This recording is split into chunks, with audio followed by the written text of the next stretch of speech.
Hello, everyone. My name is Jeffrey Walton. I'm editor-in-chief of Chain Drug Review and Mass Market Retailers. Welcome to our video forum. We're very pleased today to welcome as our guest George Coleman, Senior Vice President of Merchandising at CVS Health, and coincidentally, Chain Drug Review's Merchant of the Year. George, welcome to. Thanks, Jeff. Glad to be here. You guys have announced a change in the top leadership of the company. Maybe you could begin just by giving us your thoughts on the evolution of CVS during Larry Merlo's time as Chief Executive Officer. Yeah, Jeff, thanks. I appreciate the opportunity. Certainly there has been a lot of change in the last month even. So, yeah, my thoughts on Larry Merlo and his tenure. I've always had a great relationship with Larry. He's always supported me in my career in the business. And I think I look back on his career, and it's really quite remarkable how he, went from a pharmacist in the stores. Literally, he would tell stories about, cooking up like the breakfast special because he used to serve breakfast, back in the day, all the way to a really transformative healthcare company that's in every community. So he really deserves a lot of credit for not just transforming CVS into a legitimate retail healthcare player, but really transforming the industry and how we think about how healthcare can be delivered, in America, making it more accessible, more affordable, with better outcomes. So a lot of credit. And he wasn't afraid to make bold moves either. I think that's another lesson I learned from him. If you think, there's many, but getting out of tobacco was kind of, one of the bigger things that we did, and then we changed our name to CVS Health. That was a big deal. I took leadership, and then all the way through, acquiring the Target pharmacies. No one really did that before, and then acquiring Aetna and integrating that, the insurance business. So a really transformative leader, and I wish him luck in his future. Well, we all do. Yeah, he's done a fantastic job. Looking ahead, do you have any indication, and I know it's very early days, but how Karen Lynch and Neela Montgomery will view the front end of the business? I'm excited about Karen's impending CEO elevation in February, and I have a good relationship with her, and I've gotten to know her even better over the last 9 months during the coronavirus pandemic, because she actually is one of the co-lead, along with our Chief Medical Officer Troy Brennan, of our COVID executive task force. And I'm part of that. And so she's been just deeply engaged in directing our enterprise response to COVID. And I've been very impressed with her leadership, her colleague and client and customer focus. So I'm looking forward to her tenure. And I believe that Neela, if you look at her record from Crate and Barrel, from Tesco, she's a great track record in transforming, digitally transforming a heritage retail brand. And so, when you look at our front store, I think that's something that gets me really excited. The combination of Karen, who's got a real customer focus, with Neil and her experience, I think, sets us up for really great things to come. Mm-hmm. George, you mentioned COVID. That sort of upended everything in the retail world and the healthcare world, for that matter. Can you talk a little bit about how the pandemic may have changed the perception of CVS on the part of your customer base? Yeah, that's a really good question. I think one thing that it's done is it's raised the trust levels in CVS. We did some relatively early customer research to show that people's trust in CVS has actually increased during the pandemic. And this was research done, just like end of May, early June. As we're still trying to keep the shelves full, make sure our colleagues were safe, and so we could do what we could do in the stores. And so what we found is, staying open and providing, essential services in the community, really has elevated the level of trust that people have in CVS. And that, that really sets us up well to play the role that we want to play in the vaccination, effort that's going to be taking place over the next several months. So we're excited about how, and we also think we've introduced, consumers to, the CVS Health as a healthcare company. If you think at the beginning of May, we didn't have a COVID testing capability. Now we have COVID testing in over 4,000 stores. So, That's pretty incredible. And I think people are starting to recognize the strategy that, we referred to Larry as a transformative leader before, that Larry had kind of put together as a retail health company, something that's in your community and can provide these really essential services. And I think COVID has really illustrated the importance of that local capability and the trust that we have in the pharmacists and the nurse practitioners that we employ. So it's really kind of accelerating, I think, the transformation of CVS in the eyes of customers. Mm-hmm. You mentioned the research that you did. How important is extra care in your being able to stay in sync with the customer as their wants and needs evolve, especially during the pandemic? Yeah, I'll take that kind of in two pieces, Jeff. We have, I think about it as how does our loyalty and personalization capability, set us up well, both now and in the future. And we all know about extra care, and we're really, we've been in this game for a long time, 20 years. So we have a really robust database, and we keep uncovering new ways to, use it to advantage and to create more loyalty within the CVS ecosystem.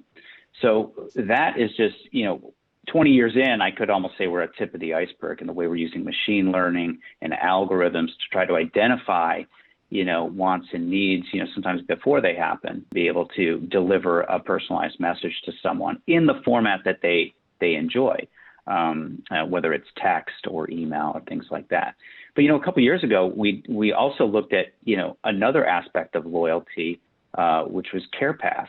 We created a subscription program, that adds healthcare type benefits, which are, nurse practitioner access, free pharmacy delivery, but also a $10 coupon every month.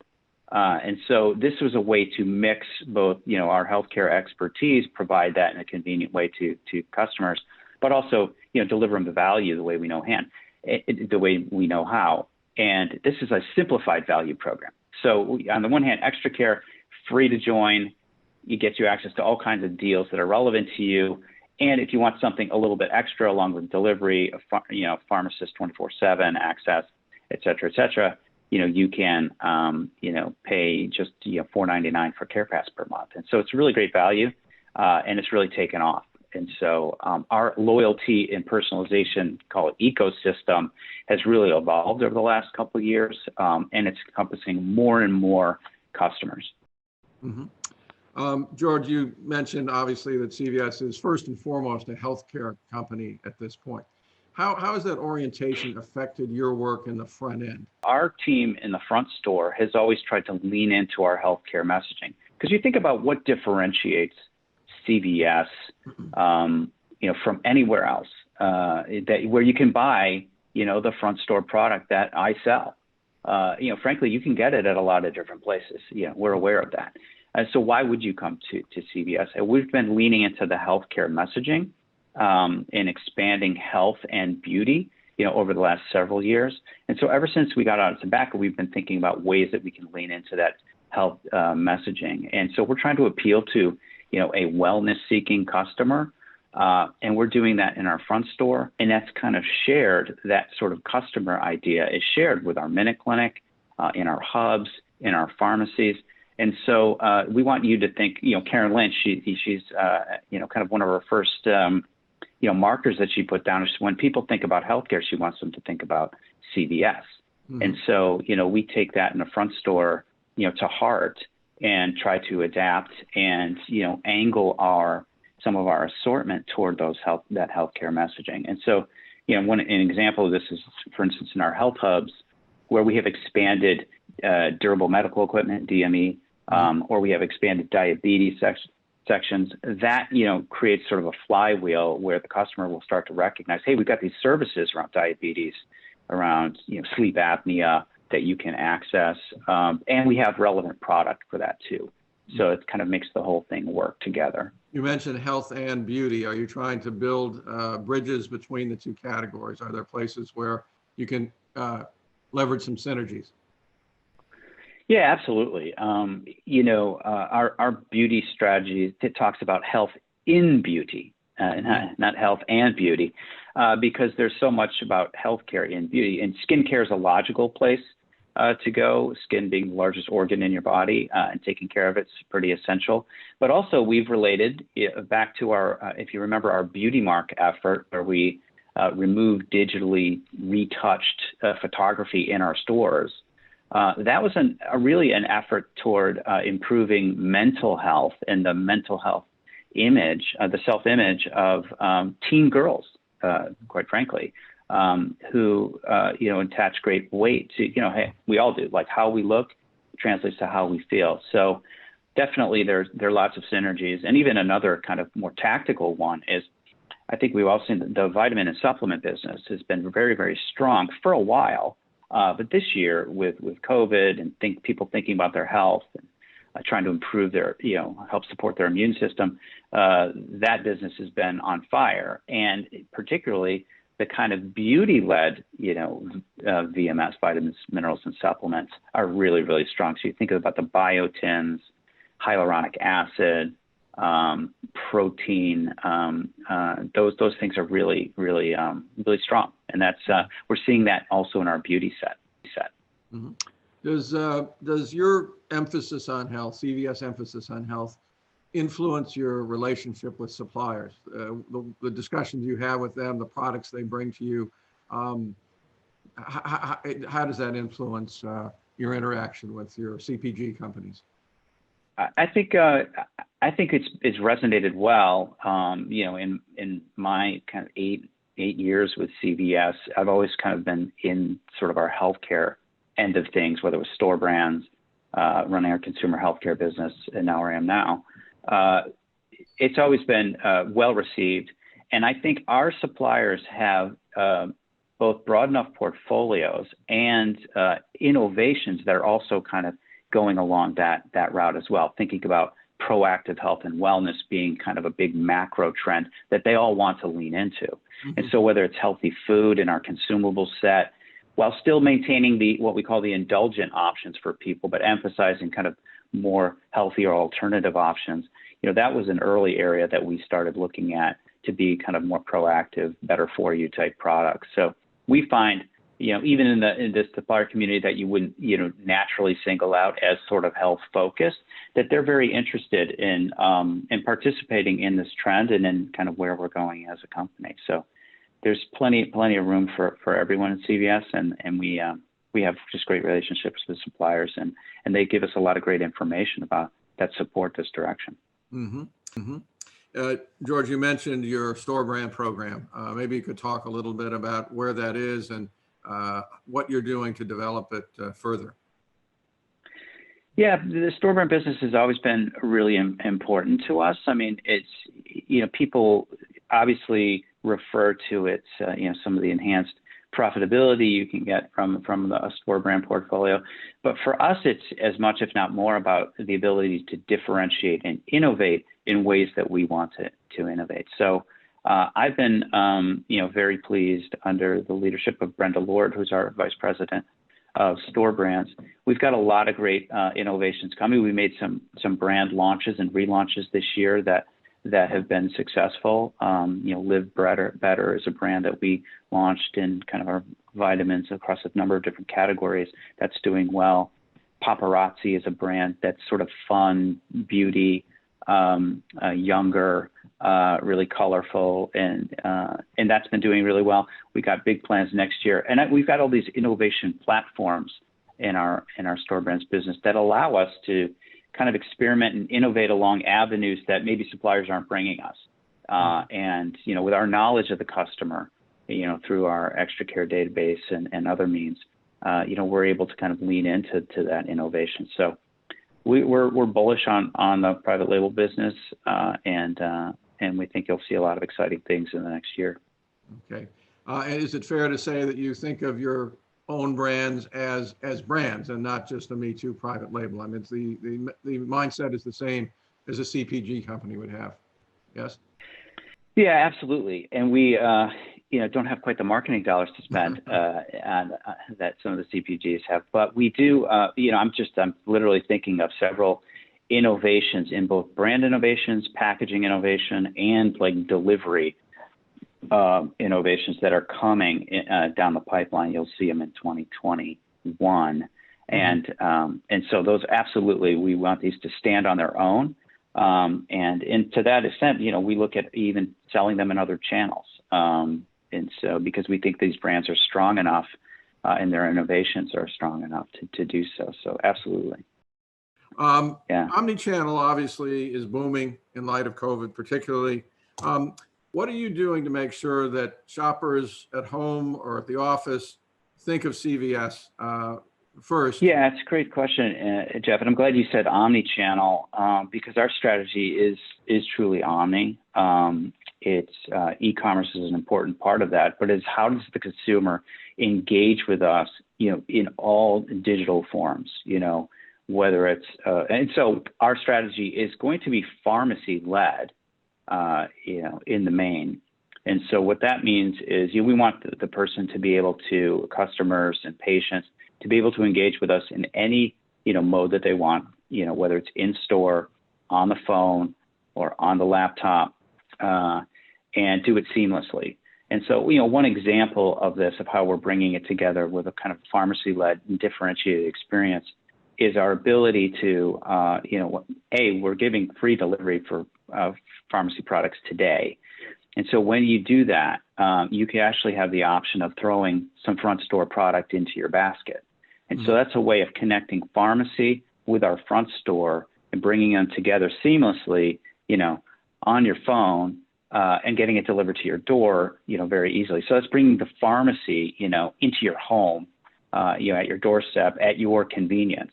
And so that's just one example of how we think about omni-channel and how we can deliver some differentiated experiences that others can't.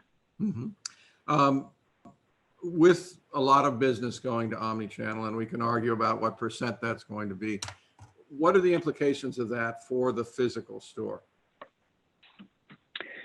Well, I think you've seen, no doubt, a big trend accelerated by COVID, shifting channels, and who knows where that's going to shake out. But we do think, obviously, omni-channel is a durable change of the COVID pandemic, and that's not going to go back. And what you've seen us, it doesn't really alter our strategy. You've seen us look at our stores a little bit differently over the past several years, where we are adding more services to the stores. And so we have, whether it's more pharmacy services, it's probably most obvious in our health hubs. By the end of next year, we'll have, 1,300 to 1,500 health hubs, across the country. And there we've carved out more space in our front store to accommodate additional health services.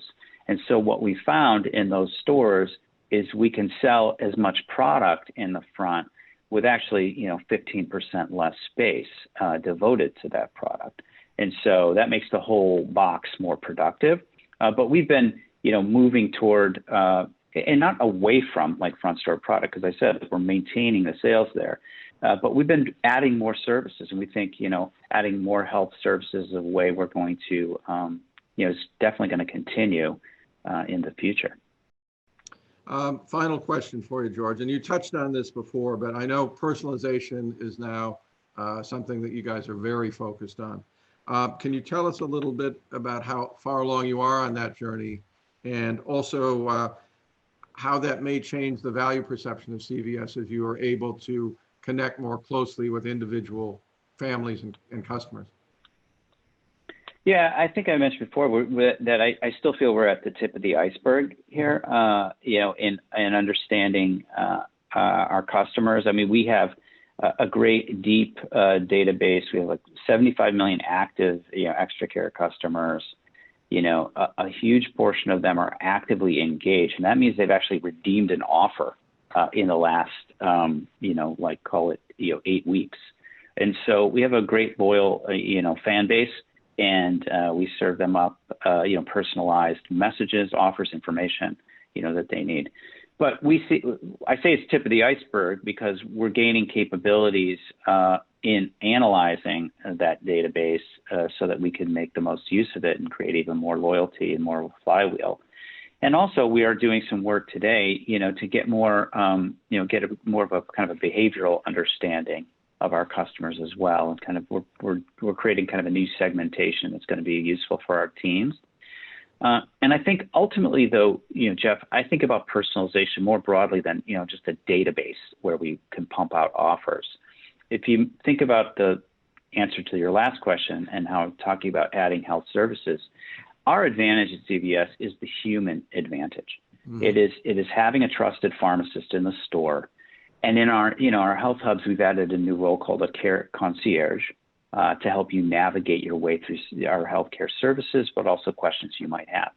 And so that kind of personalization, you can think of clienteling in sort of the apparel world or other, maybe some sort of high end, that you can see that kind of those capabilities kind of meshing with what we know from our customers on what they buy standpoint with what we know and how we can help them in other ways. Now, obviously, all HIPAA compliant, but we have the capacity to know more about our customers than any other company in the country, given all the different services we provide for them.